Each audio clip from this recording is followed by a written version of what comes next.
Patino now accused in an arson spree involving 2 homes in 2 days, said to be fueled by domestic abuse he perpetrated. People in the community say they're happy no lives were lost and What's going on, fam? So it's the Bayou City Report coming back at you with a follow-up from a previous video that I did on a gentleman who ran his estranged wife over with the vehicle and then tried to set the home on fire.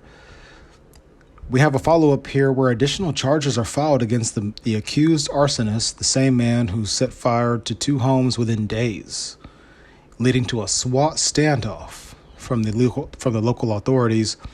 But the arsonist suspect, the same gentleman, Pablo Patino, which he's 28 years old, has been charged with arson of habitation, aggravated family assault, violation of protection order enhanced, terroristic threats against police officers, etc. Additional charges of arson are pending the outcome of Harris County Fire Marshal investigations.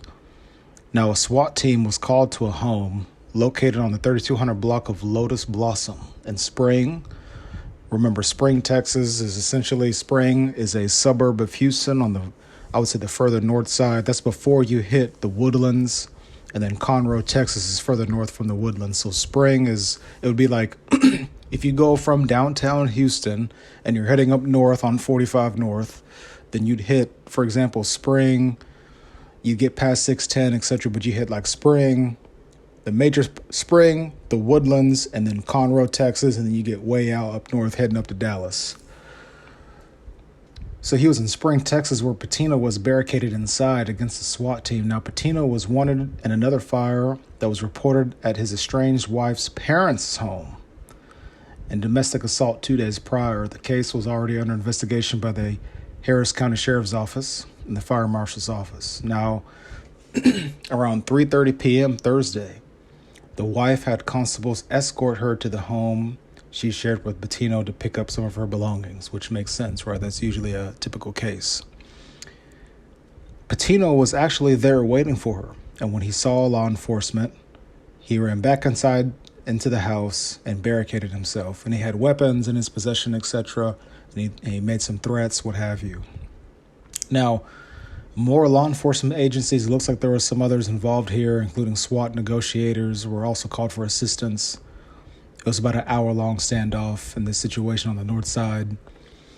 Now, first, they say smoke was seen billowing from the home with some smell of tear gas, etc. Basically, guys, it was a long standoff.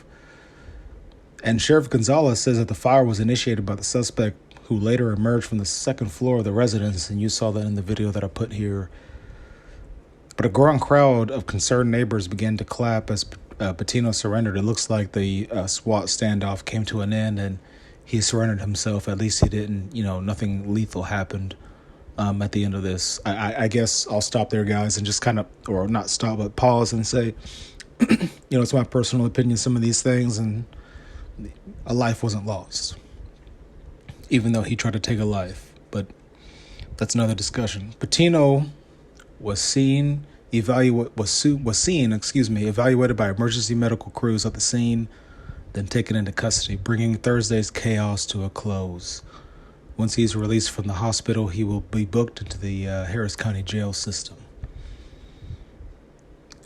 Sometimes you may ask how this all began, but we'll take it back to this last Tuesday this week.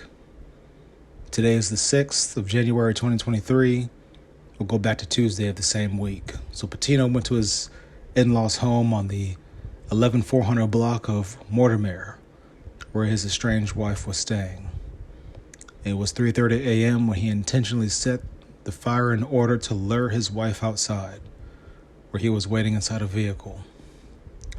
The family dogs, shout out to you folks who are dog lovers. I don't have pets yet, but shout out to you all.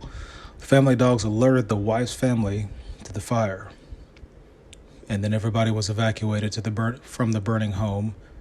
And then Patino, when they ran outside of the home, tried to strike her with his vehicle. And then the victim's 23-year-old brother, Logan, was attempting to put out the flames of the fire when he heard his sister screaming, etc. Long story short, there was a scuffle.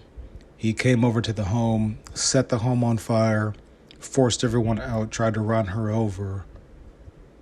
And now we've arrived here. But at least he's back in custody. There's no longer a threat. I've had friends in the past, they've been in, precarious situations themselves that they had nothing to do with, but at the same time, they were somewhat of a victim. It's the Bayou City Report. Checking in tonight. You guys take care. God bless.